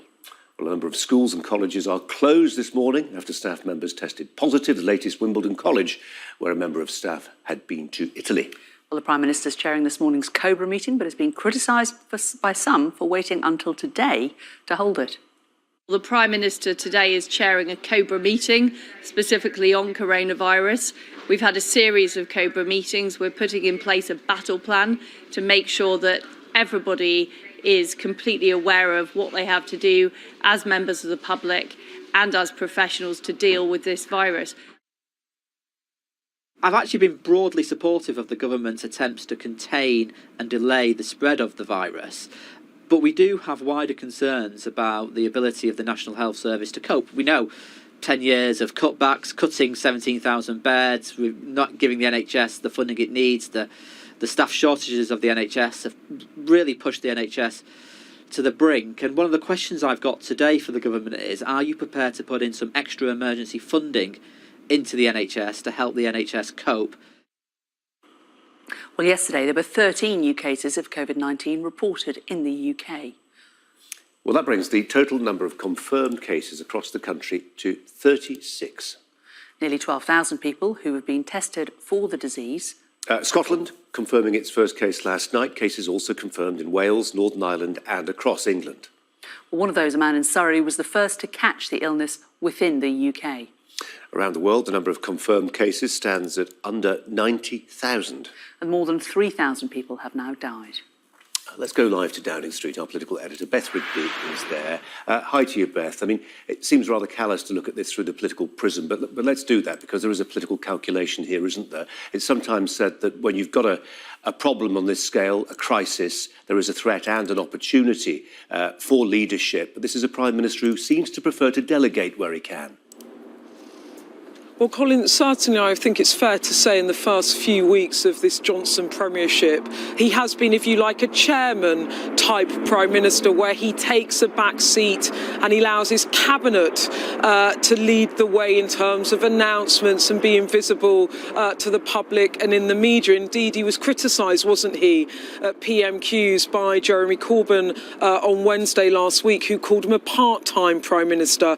Well, I can tell you that he's stepping up his presence now and really trying to get a grip of this coronavirus outbreak that is now beginning to really gallop along. He is chairing a COBRA meeting in number 10. He did a visit to a hospital to look at testing yesterday. Indeed, he went to a hospital overnight on Friday night. I think you can read that as an admission, perhaps, from number 10, that the Prime Minister wasn't really present enough and is present now. And in the next 48 hours, I'd expect to see him again. We're going to have that action plan published by the government about what to do next, and also expect a public health campaign to begin to educate all of us about the spread of coronavirus, what we need to do to try and protect ourselves, and what we should and shouldn't be doing in terms of preparing for it. But to put it into context, Colin, about where are we, the government at the moment are in the contain phase where we've got cases and they're trying to trace back how people contracted it and they're trying to contain the virus. But I think very quickly we're going to be really moving into the delay phase where you can't contain it anymore, but you're then trying to mitigate risk, you're trying to limit it, and you're trying to perhaps delay the peak of the epidemic around the country to the summer months where it could be less impactful on people. And just to put it into context, think about London. There was a report out by a think tank this morning suggesting that up to 15,000 people have returned to London from northern Italy from holidays. It was half term, lots of people went away in the last couple of weeks. So that just gives it a bit of context about how difficult it really is to contain the spread of the virus. Goodness me. Beth, thanks very much. Well, COVID-19 has now spread to more than 60 countries. Indonesia has confirmed its first 2 cases, while there's been a surge of cases in South Korea, which has the largest outbreak outside of China. Well, Sky Science correspondent Thomas Moore joins us in the studio now. Thomas, nationally, internationally, there isn't anything we can base this on to say how should it be going? Is it going as we might expect it? Because we just don't know. No, we don't. And there are alarming signs in China that as people have gone back to work after the long Chinese New Year holiday, which was, of course, extended to restrict people passing the virus on, as they've gone back to work, there's been an uptick in cases again after several weeks of decline. So that would be a worrying aspect, that if it really is social isolation which stops this virus spreading, then it may indicate that this is something that the government will have to consider here. 2 cases in the UK now where there have been no obvious source, one in Surrey, one in Essex, and that is going to take a lot of work to try and work out how that virus has infected them and who else has that person infected in the meantime. That will be the big concern. And Paul Cosford, the Medical Director of Public Health England, he clearly is anticipating more such cases. We're constantly monitoring what's happening to see whether we will get more widespread community transmission. I think that it is likely that we will. We're not there yet, but we must be prepared for that. There may be circumstances in which we ask people to reduce the amount of social contact they have outside of going to work and going to school in order to try to slow the spread of infection. Well, as we're speaking to you, the European Commission President, Ursula von der Leyen, has said that the risk of coronavirus in the European Union rises from moderate to high. We know it's in every European country now. But also, have they been tackling it in other parts of the world? What about America and California? Yeah, just on the European bit, that'll be because of what's happening in Italy, and it does seem to be out of control there. A lot of travel, as we've heard, to Italy and across the continent. But in America, they're facing a very similar situation where there's been some genetic analysis now done on 2 virus samples taken from patients 6 weeks apart. And there were separate patients, but in the same state. It was Washington State, and they found very strong genetic similarity. Now, to these researchers, that suggests that the virus has been circulating covertly on the west coast of the States for at least 6 weeks. And of course, if there are covert cases, they're not being traced, they're not being picked up, they're spreading it to lots of other people. So they're expecting a sudden explosion of coronavirus now on the west side of the United States. Okay, Thomas, thanks very much. Well, 3 of the latest cases here are among family members of a man from Surrey who was diagnosed on Friday, was the first person to contract the disease in the UK itself. Our reporter Jenny Longdon is in Hazelmere in Surrey. Jenny, welcome to you. What's the picture there?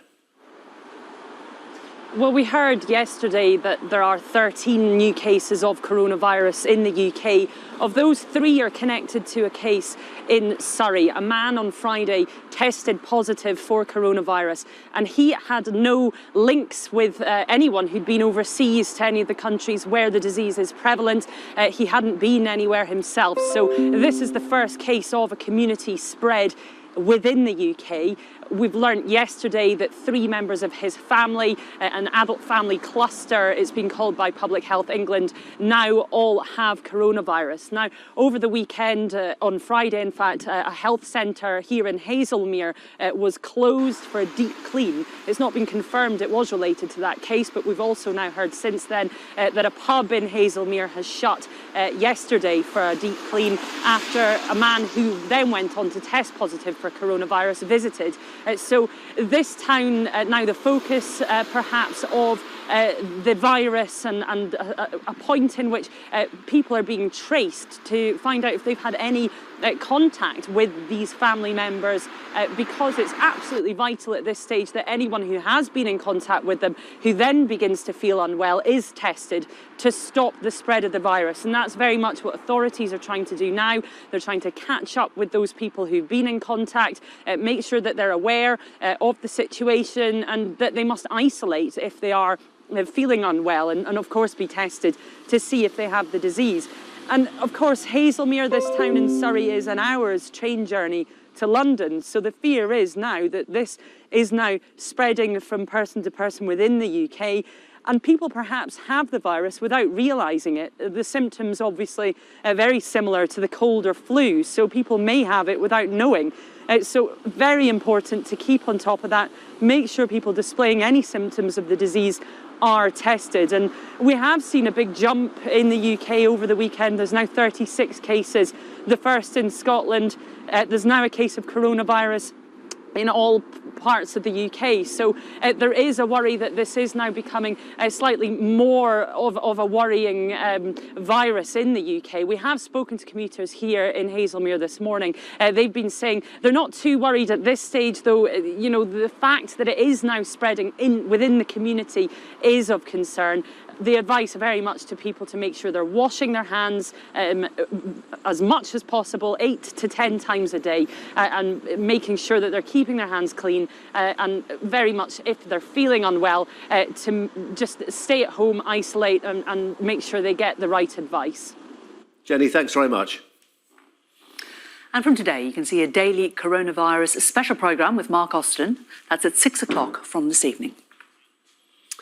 A child has drowned in the sea off Greece. The first fatality this among migrants since Turkey reopened the border last week. Well, earlier, Greece dismissed Turkish claims that 100,000 people have crossed its border in the past 2 days as entirely false and misleading.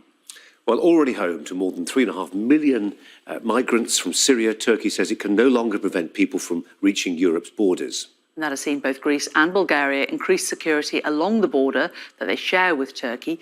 The Greek authorities yesterday stopped nearly 10,000 people from entering the country. Sky's Mark Stone reports.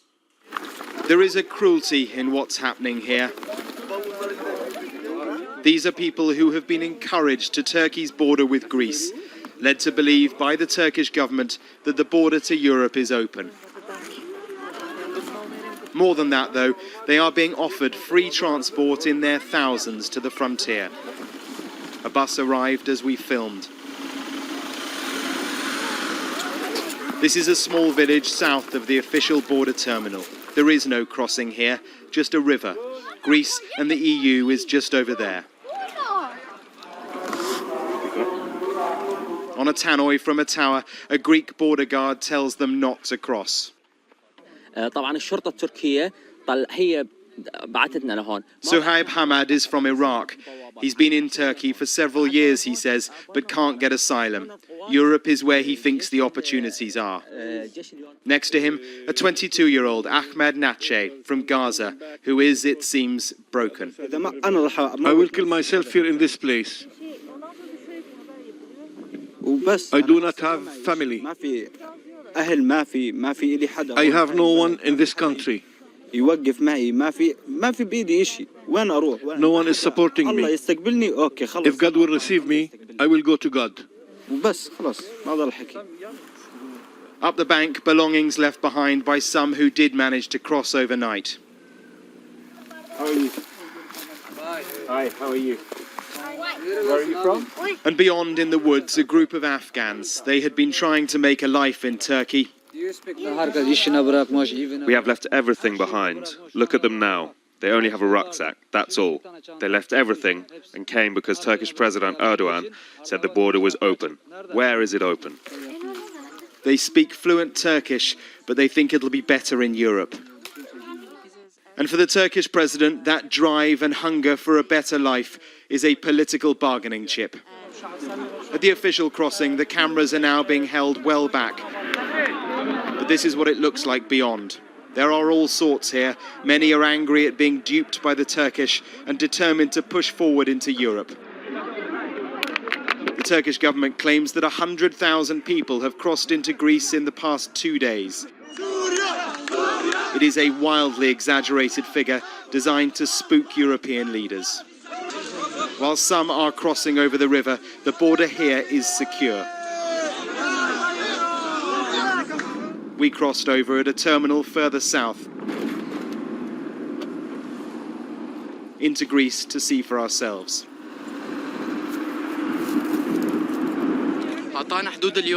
This video, filmed by migrants, shows them arriving on the Greek side.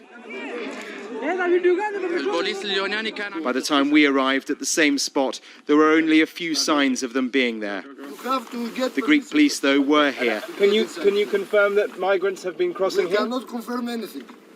Okay. They wouldn't be drawn on how many had crossed. But the government says the numbers cited by the Turkish authorities were entirely false and misleading.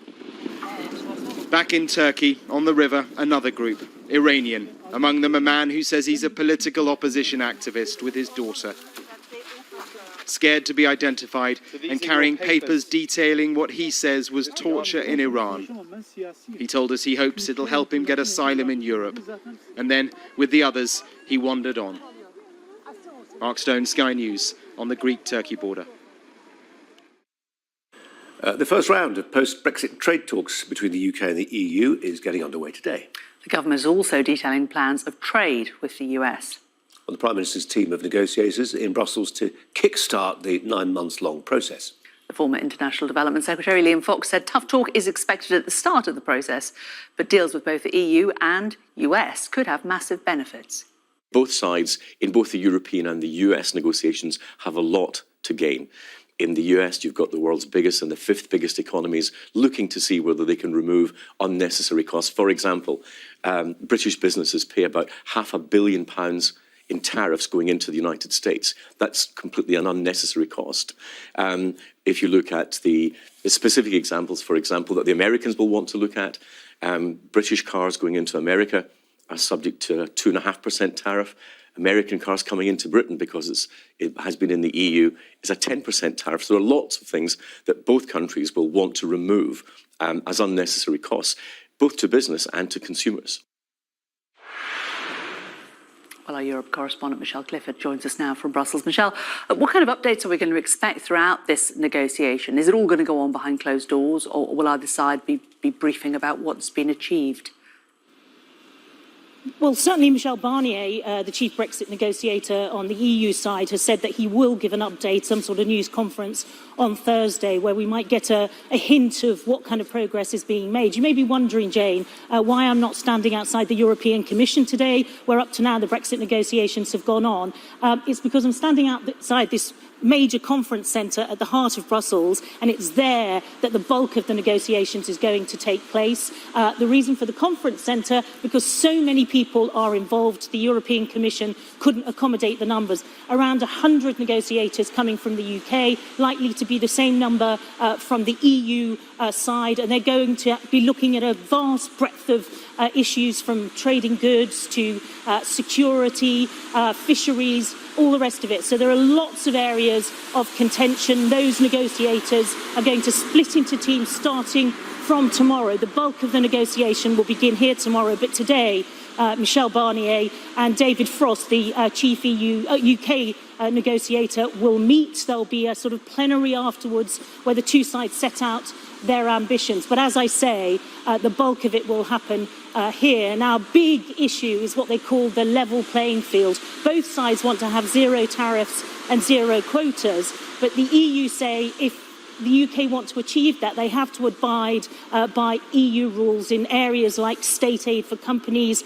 environmental and social standards. That's not what the UK wants at all. It wants what it calls a Canada-style agreement, which would free it from many of those rules. Now, earlier today, Liz Truss, the Secretary of State for International Trade, spoke to Sky News. She reiterated what the UK wanted. She also said the UK would be willing to walk away. Well, we want to deal with the EU on Canada-style terms. If we have to trade with the EU on Australia-style terms, we will. And likewise with the US, we want to get a deal as soon as possible, but we're certainly not going to sell out the NHS to get that deal. That's a very clear red line. We're not going to pay, we're not going to allow drugs to cost more in the NHS, and we're not going to sell out our animal safety or food safety and animal welfare standards. So we will walk away in both cases if it is not a deal that suits the UK. So a tough line there from the UK before the negotiations even start. They are going to be really tough and difficult negotiations. The negotiations will alternate between Brussels and London. At this lunchtime, Michel Barnier, David Frost kicking off the process. Michelle, thank you very much. This is Sky News Today. Coming up, we've got the sport for you. Yes, on the way, world heavyweight champion Anthony Joshua reveals who he's fighting next and when. We can't wait to find out that. And the wait is finally over for David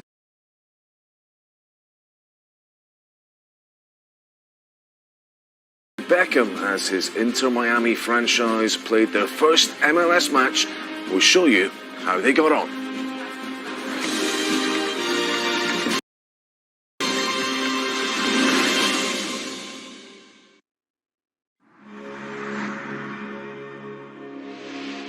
Keeping an eye open for bad behaviour, more frequently seen on police officers, 3 schools are currently piloting the use of body-worn cameras to try and de-escalate tension in the classroom.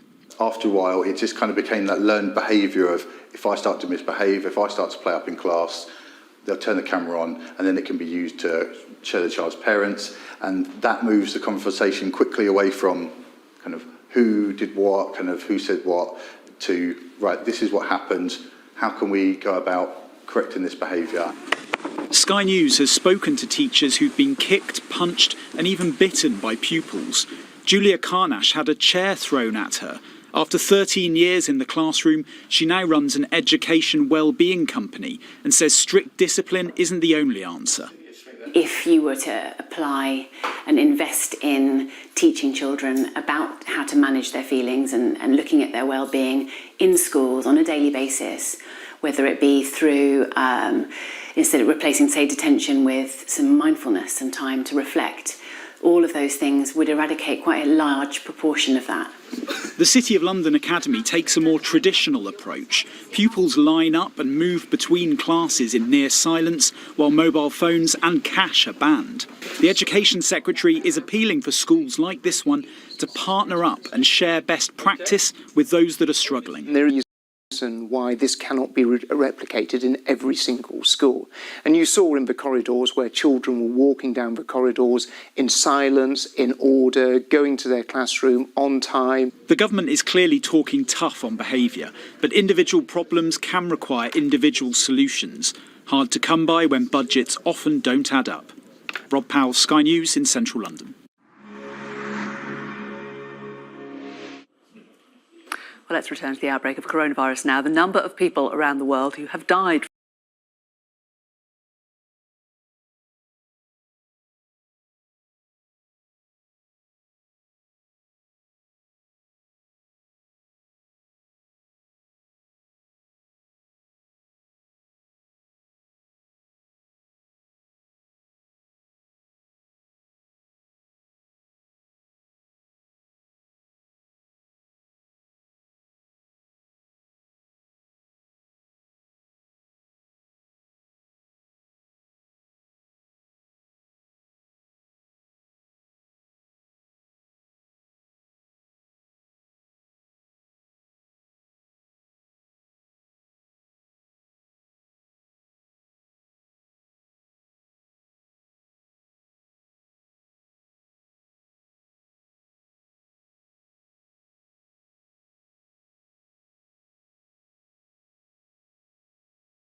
from COVID-19 has reached more than 3,000. Well, Public Health England has warned we should expect the number of cases in this country to rise. Joining us now, Brian McCluskey, a former Director of Global Health for Public Health England. Brian, welcome to you. Right about this time last week, the penny was just beginning to drop for a lot of people, wasn't it? I sense that we'd been trying to calibrate individually, perhaps, what the risk was, and then we had that clutch of cases in Iran and Italy. Now, where are we? I mean, I think what we're seeing is that this is certainly spreading more around the world than was last week. I still don't think that's a major cause for concern, in the sense that we knew it would happen and we have the systems in place to make sure that we can manage it within the UK, and those systems we know are working. There's talk of a battle plan, an action plan from the government, widely leaked and discussed actually over the weekend. Is there anything that the government perhaps ought to contemplate doing that it's currently not? No, I think the two main strategies for slowing down the entry into the UK are still the same. And that's the message to the public about protecting ourselves, the hand hygiene, the respiratory hygiene, and not spreading it ourselves. And the second is that the system must be there to make sure we pick up every case that occurs as it occurs as quickly as possible and manage it. And we're still managing to do that in the UK. Those are the two main things we can do to protect ourselves.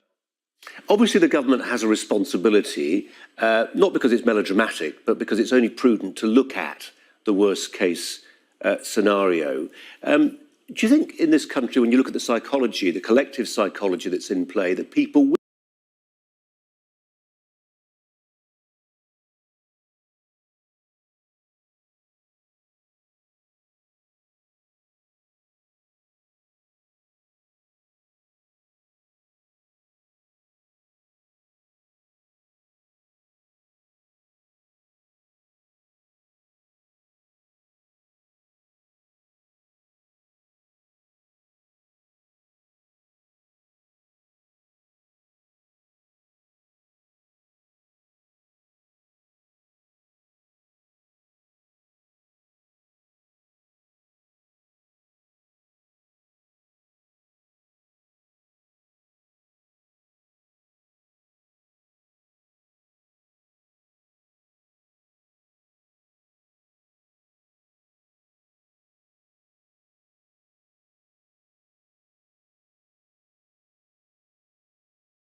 will be prepared to submit to some quite draconian rules, should it come to that?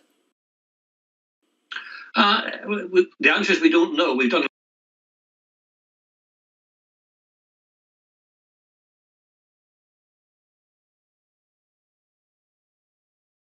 a lot of research when we were planning for the pandemic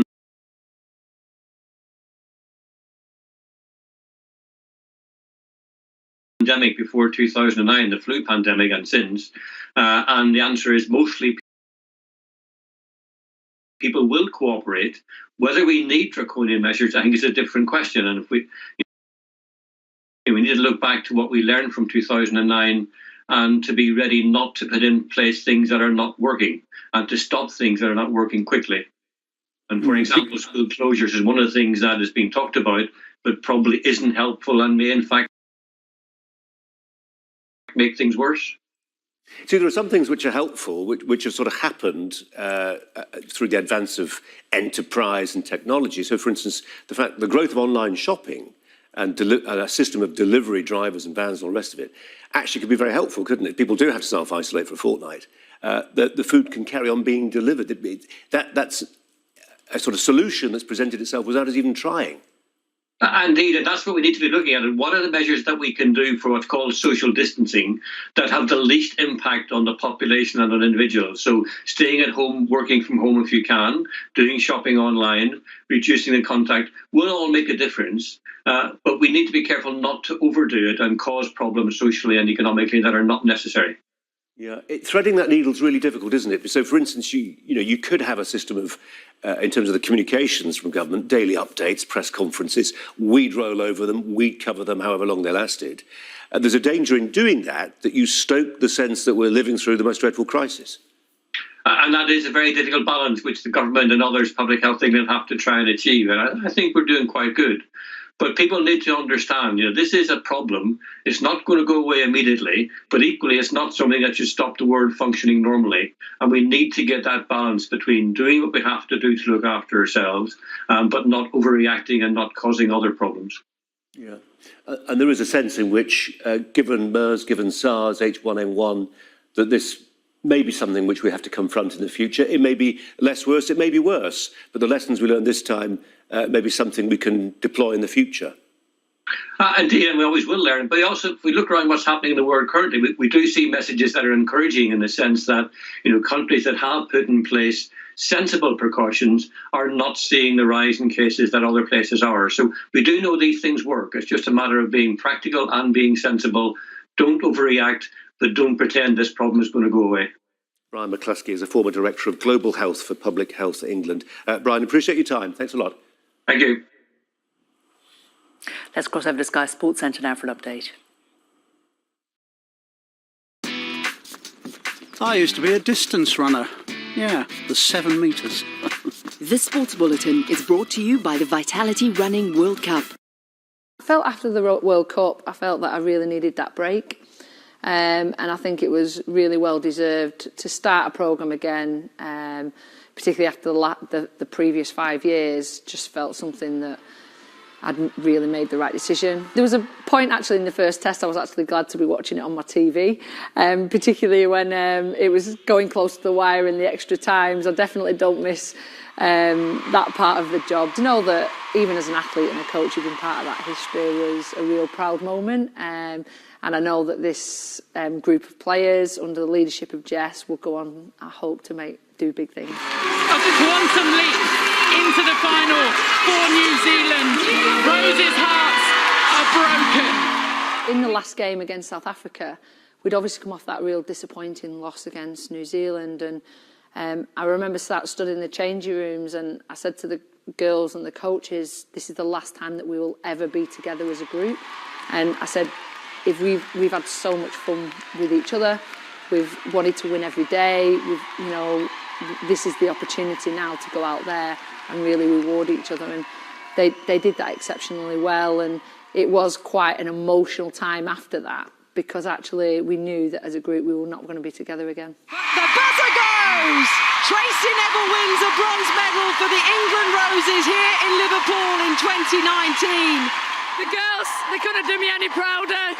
They played some exceptional netball and they're amazing. As you sit here now, what's the one memory of that World Cup that comes flooding back? Can I say two? You can have two. The two memories was the stadium full of red and white. I've dreamed of that, to have crowds shout out names and be really recognised. It was probably one of my dreams come true and one of the proudest moments of my life. The second probably moment was that I truly felt that I was with my family. It felt that we'd got to a point in our culture and our team where we wanted to do it for each other, and hopefully they'll get that opportunity again to go out and win that World Cup.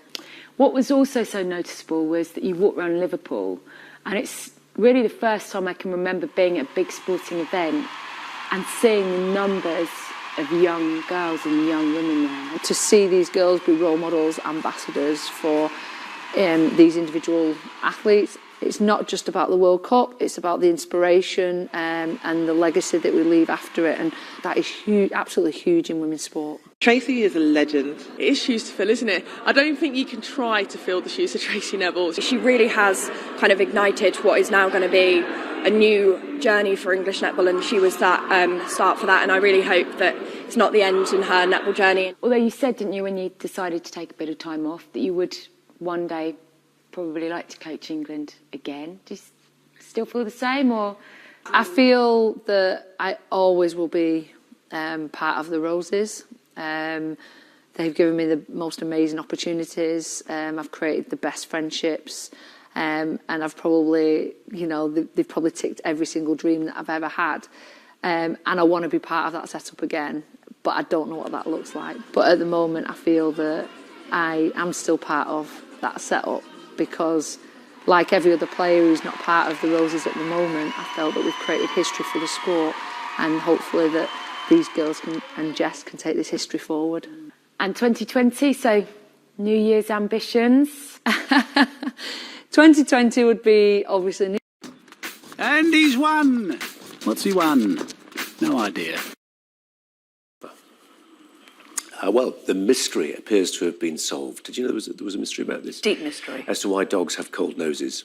And this is because, not to cool them down, but because they are very sensitive heat detectors and that they can perceive a faint heat just using the tip of their nose. So they can find small furry mammals at great distances. The findings once again show the superiority, I didn't write this by the way, the superiority of the canine nose, which is up to 100 million times more sensitive to smell than ours. We're in no way using cutesy pictures of dogs to boost ratings. It's time for the weather.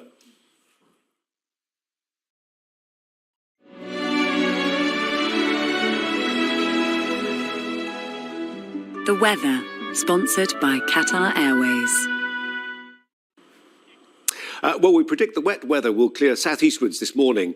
Most places a chilly day with sunshine and showers. Temperatures struggling to reach between 6 and 9 degrees and will feel colder in the wind. The rain and snow in southeastern England should have largely cleared by lunchtime. Snow.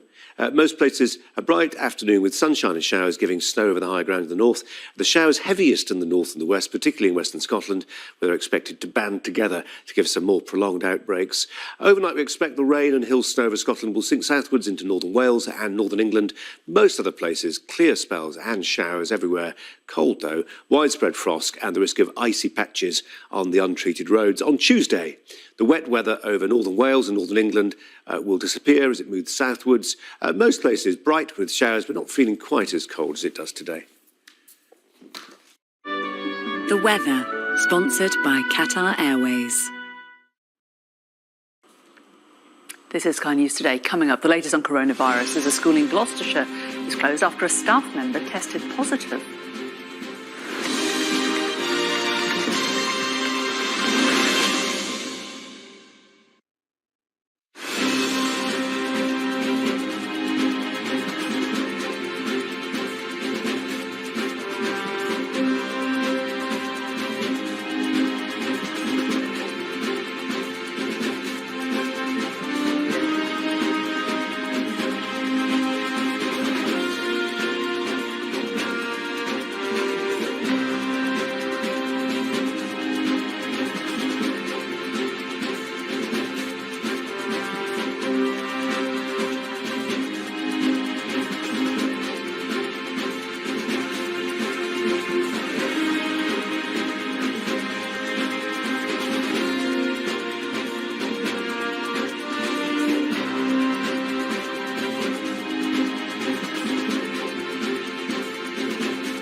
Now, the coronavirus outbreak has been described as the gravest threat to the global economy since the 2008 financial crisis.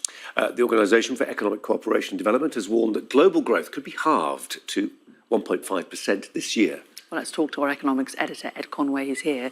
So just talk us through what the OECD are forecasting. It's worth remembering as well, obviously, aside from the health consequences of coronavirus, there is a big economic consequence, and those health consequences everyone is focusing on at the moment, and rightly so.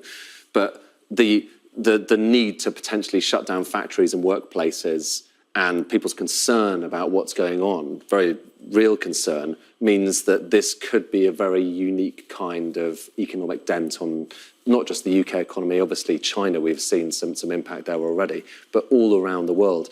And the OECD, a lot of people are sceptical about big agencies like the OECD, but actually, in fairness to them, they're not that bad on their forecast. They've been pretty good over recent years. They are saying, big cuts to economic growth as a result of this.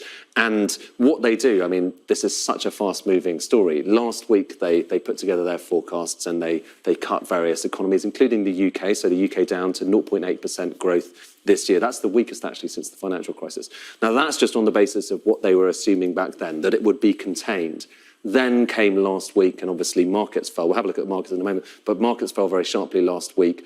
There was a sense that this was kind of spreading to Europe, and you've talked a bit earlier on about the concerns in the UK, and they put out something called a domino scenario, basically implying if it does spread around major economies, here's what it looks like.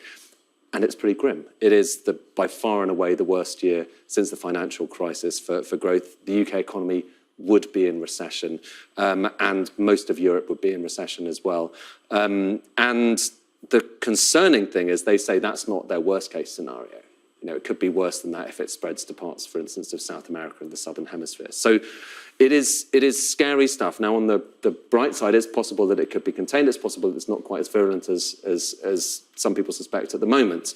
But the worry is that those efforts to contain this disease have economic consequences, and that is what markets are concerned about. Let's have a look at markets today. In fact, they opened up this morning, and they... Could it take for it to pick up again? Is it a much longer process? It all depends on the news flow, obviously, and depends on how contained all of those people think this is. But that's the paradox here. The more containment measures are put in, the more the economy suffers, because that's businesses not being able to work. It's people not going out to shop. It's schools that aren't actually able to function. All of these things have an economic consequence. And during that period, and this is one thing that you're talking to the OECD a little bit earlier, that's one thing they're concerned about, because during that period, companies, if they're not getting profits, can go bust. People, if they're not getting their paycheck, can start to face serious economic consequences. And so all of this makes for a very difficult period for finance ministers and central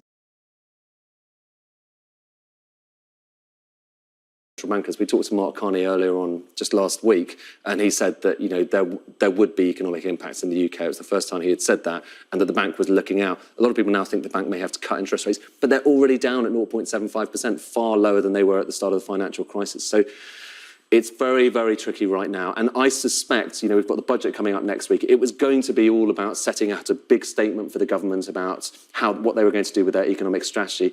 I strongly suspect, and I've heard a few words to this effect, that it will now be highly focused on coronavirus and what kind of mitigating measures the government can take, whether it's more money for the NHS, more money for companies that are going to be facing this. People just need time. If you're having to go home and not necessarily able to work, you need time, whether that's forbearance on your mortgage or money to kind of keep things ticking over and be able to provide to your family. All of those things are going to kind of come into focus when the budget happens next week. On the bright side, I should say, it's possible this isn't quite as bad an issue as some people suspect. And it's also likely that once this has kind of passed, then that activity bounces back. But for the short run, the OECD talking about really a very big dent on the global UK economy for this year at least. Okay, Ed, thanks very much. Meanwhile, a school in Tetbury, Gloucestershire, has closed after a staff member tested positive on Saturday. Let's go to Tetbury. Sky's Dan Whitehead is there. Morning to you, Dan. We heard Matt Hancock, the Health Secretary, last week in the Commons saying schools had to think very carefully about how they behaved. What's happening where you are? Yeah, we're seeing a number of schools, aren't we, right across the country close, and we're here at one of them. This is St Mary's C of E here in the Cotswolds in Tetbury, where it was confirmed